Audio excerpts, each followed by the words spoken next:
Okay. అంతేకాదు మనం చూసాం ఇటువంటి సబ్మెరైన్స్ ని వాటిని ట్రాక్ చేయడానికి వాడే విమానం ఏదైతే ఉందో P-8I అంటారండి.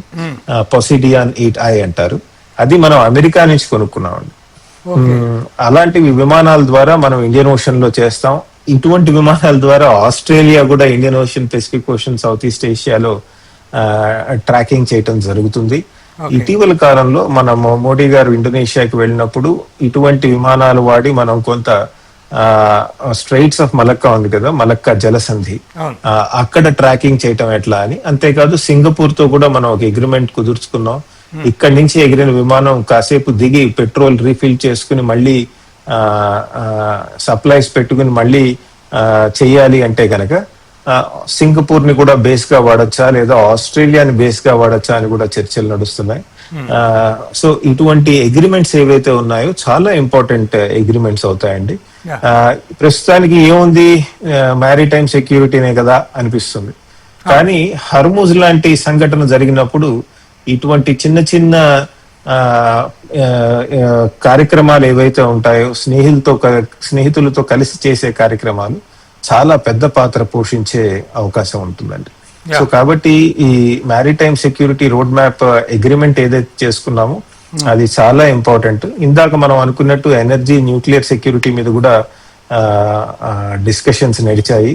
ఆస్ట్రేలియా యురేనియం ఇస్తా అంటుంది మనకి. ఒక జాయింట్ ఎనర్జీ అంటే ఆస్ట్రేలియాకున్న భయం ఏంటంటే మేము ఇస్తున్న యురేనియం మీరు న్యూక్లియర్ వెపన్స్ కి వాడతారా అన్న దాని మీద చర్చ నడిచింది. మన వాళ్ళు ఎప్పటి నుంచో చెప్తున్నారు, మన సివిలియన్ న్యూక్లియర్ ప్రోగ్రామ్ వేరు, డిఫెన్స్ న్యూక్లియర్ ప్రోగ్రామ్ వేరు. సివిలియన్ న్యూక్లియర్ ప్రోగ్రామ్ మేము ఎప్పటి నుంచో ట్రాన్స్పరెంట్ గా ఉంచాము.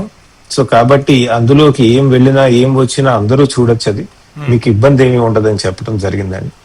ఇప్పుడు మనం చూస్తున్నాం ఆయిల్ క్రైసిస్ రావటం వల్ల చాలా దేశాలు ఎలక్ట్రిక్ వెహికల్స్ మీద లేదా ఎలక్ట్రిసిటీ మీద పబ్లిక్ ట్రాన్స్పోర్ట్ నడిపే పెంచే ప్రయత్నాలు చేస్తున్నాయి. అటువంటి తరుణంలో మనకి న్యూక్లియర్ ఎనర్జీతో పెద్ద ఎత్తున ఎనర్జీ జనరేట్ చేసుకోవాల్సిన అవసరం ఉంది.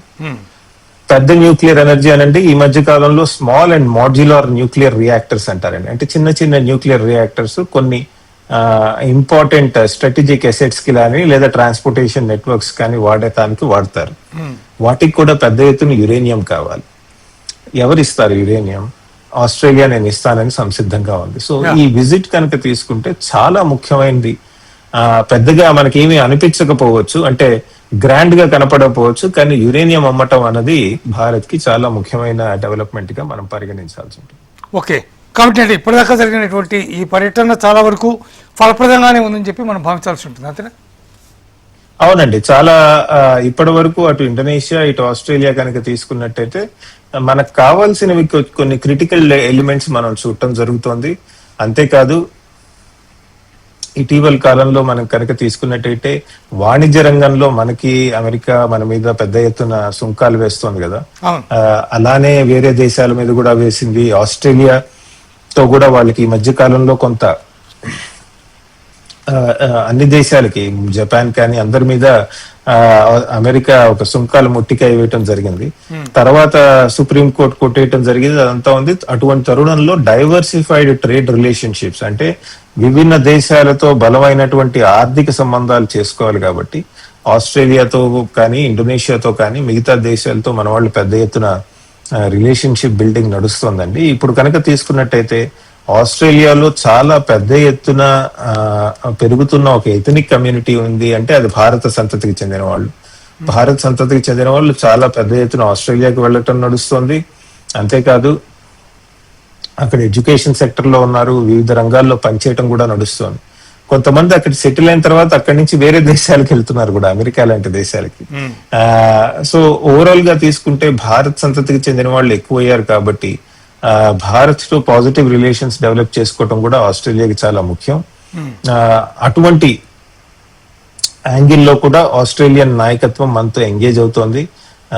అటు ఆస్ట్రేలియన్ పిఎం కానీ ఇటు మోడీ గారు కానీ మన డయాస్పోరాతో ఈవెంట్స్ మీరు ఇందాక చెప్పినట్టు చేశారు కదా, చేసినప్పుడు వచ్చిన స్పందన అది చూస్తే కేవలం భారత సంతతికి చెందిన వాళ్ళు వేరే దేశాల్లో ఉన్నారు, వాళ్ళని మనం ముట్టుకోకూడదు, రాజకీయంగా ఏమవుతుందో అని భయపడి వాళ్లతో ఎంగేజ్ చేయటం ఉండకుండా వాళ్ళని ఈ రెండు దేశాల సంబంధాలు పెంచడానికి ఒక ప్లాట్ఫామ్ గా ఎలా వాడచ్చు, ఒక వారధిగా ఎలా వాడచ్చు అని ఈ మధ్య కాలంలో చాలా చర్చ నడుస్తోంది. అది ఒక ఇంపార్టెంట్ డెవలప్మెంట్ అండి. ఎక్కడైతే డయాస్పోరా భారత్ సంతతికి చెందిన వాళ్ళు ఉన్నారో వాళ్ళని మన భారత ఆర్థిక అభివృద్ధిలో పార్ట్నర్స్ ఎలా చేయొచ్చు, అటు నుంచి ఇన్వెస్ట్మెంట్స్ తీసుకురావటం కానివ్వండి, లేదా ట్రేడింగ్ వాణిజ్య రంగంలో సంబంధాలు పెంచడానికి ఎట్లా వాడుకోవచ్చు అన్న దాని మీద కూడా చాలా చూస్తున్నాం. ఇంకొకటి ముఖ్యమైనది ఆస్ట్రేలియా ట్రిప్ లో చూసింది ఏంటంటే ఎడ్యుకేషనల్ అరేంజ్మెంట్స్ మీద కూడా చర్చ నడిచి అగ్రిమెంట్స్ వచ్చాయి. పేర్లు చూడాల్సింది 2 ఆస్ట్రేలియన్ యూనివర్సిటీస్, ఒకటి బెంగళూరులోనూ ఇంకోటి గురుగ్రామ్ లో యూనివర్సిటీస్ పెట్టబోతున్నారట. అంటే ఇటువంటి యూనివర్సిటీస్ మనం కేవలం ఆస్ట్రేలియా నుంచే కాదు, ఇంతకుముందు యునైటెడ్ కింగ్డమ్ నుంచి, యూరోప్ నుంచి కూడా ఆహ్వానిస్తున్నాం మన దేశంలో పెట్టమని. ఎందుకంటే ఎలాగా మంచి విద్య అభ్యసించటం కోసం చాలా మంది కుర్రాళ్ళు, అబ్బాయిలు, అమ్మాయిలు వేరే దేశాలకు వెళ్ళి కష్టపడి ఫారెన్ ఎక్స్చేంజ్ కోల్పోతూ చదువుకుంటున్నారు కదా. అదే విద్య గనక మనం మన భారతదేశంలో అందిస్తే ఎలా ఉంటుంది అనే ఆలోచనతో ఫారెన్ యూనివర్సిటీస్ ని ఇన్వైట్ చేయడం జరిగిందండి. వీటిల్లో ఎక్స్చేంజ్ ప్రోగ్రామ్స్ కూడా ఉంటాయి. అంటే కొన్నాళ్ళు అక్కడ చదవటం, కొన్నాళ్ళు ఇక్కడ చదవటం. సో మన పిల్లలు మనకి దగ్గరగా ఉండి ఖర్చు తక్కువతో కొన్నాళ్ళు చదివి కొన్నాళ్ళు వేరే ఆస్ట్రేలియాకి వెళ్ళి చదువుకోవటం, ఇలాంటి ప్రక్రియలు కూడా వ్యవస్థలు కూడా ఏర్పాటు చేసే ఆలోచన ప్రభుత్వం చూపిస్తోంది. మంచిగానే ఇటువంటి జరిగిన అగ్రిమెంట్స్ ఏవైతే ఉన్నాయో ఓవరాల్ గా చాలా చక్కటి అరేంజ్మెంట్స్ అనే చెప్పాలండి. చెప్పండి సార్. తర్వాత టెక్నాలజీ పార్ట్నర్షిప్స్ లో ముఖ్యంగా సైబర్ సెక్యూరిటీ కానివ్వండి, లేదా మనం ఇది ఉంది కదా దీని క్రిటికల్ మినరల్స్ టెక్నాలజీ విజన్ లో కానివ్వండి, వీటిల్లో చాలా కోఆపరేట్ చేసుకోవాలని 2 దేశాలు అగ్రి అయ్యాయి. ఒకటి జియో పొలిటికల్ గా చాలా ఇంపార్టెంట్ ఏంటంటే ఇటీవల కాలంలో అమెరికా క్వాడ్ అంటే India, Australia, Japan, United states కలిసి ఒక ఫ్రేమ్ వర్క్, ఒక కూటమి is not a correct word, ఎందుకంటే అది అలయన్స్ కాదు, ఒక గ్రూపింగ్ ఏర్పాటు చేసుకోవడం జరిగింది. ఈ గ్రూపింగ్ మీద అమెరికా కొంత ఇంట్రెస్ట్ తక్కువ చూపిస్తోందా అన్న ఆలోచన చాలా మందిలో ఉంది. కాదు, మేము చాలా ఇంట్రెస్టెడ్ గానే ఉన్నాము ఈ కూటమిని ముందుకు తీసుకెళ్ళటానికని అమెరికన్ అంబాసిడర్ కానివ్వండి, అటు US secretary for state Marco Rubio గారు కానివ్వండి, వీళ్ళు చాలా సార్లు చెప్పడం జరిగింది. ఏదైతే గత నెల రోజులుగా కనుక మీరు తీసుకున్నట్టయితే ఇండియా జపాన్ సంబంధాలు ఇంకా బలపడ్డాయి. మనం చూసాం Japanese prime minister Sane టకయిచి Bharat కి రావటం నడిచింది.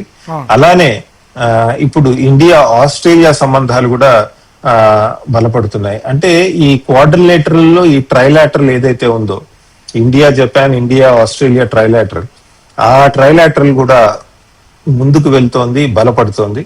ముందు రోజుల్లో అమెరికా పెద్ద ఎత్తున మళ్ళీ ఇండో పెసిఫిక్ మీద, తర్వాత క్వాడ్ గ్రూపింగ్ మీద ఇంట్రెస్ట్ చూపిస్తే ఇది ఇంకా బలపడే అవకాశం ఉందండి. సో ఒక విధంగా చూస్తే ఇండో పెసిఫిక్ రీజియన్ లో చాలా బలమైన దేశాలు ఏమున్నాయి అని చూస్తే కనుక ఒకటి జపాన్, ఒకటి ఆస్ట్రేలియా, ఒకటి ఇండియా. ఈ 3 దేశాలు జపాన్, ఆస్ట్రేలియా, ఇండియా, ఈ 3 దేశాల మధ్య సంబంధాలు గత నెల రోజుల్లో చాలా చూసాం, చాలా అంటే చాలా స్ట్రెంగ్తన్ అయ్యాయి. కేవలం ఇంప్రూవ్ అవటం కంటే కన్సాలిడేట్ అయ్యాయి, ఒక కొత్త రూపు తీసుకుంటుందని కూడా మనం చెప్పొచ్చండి.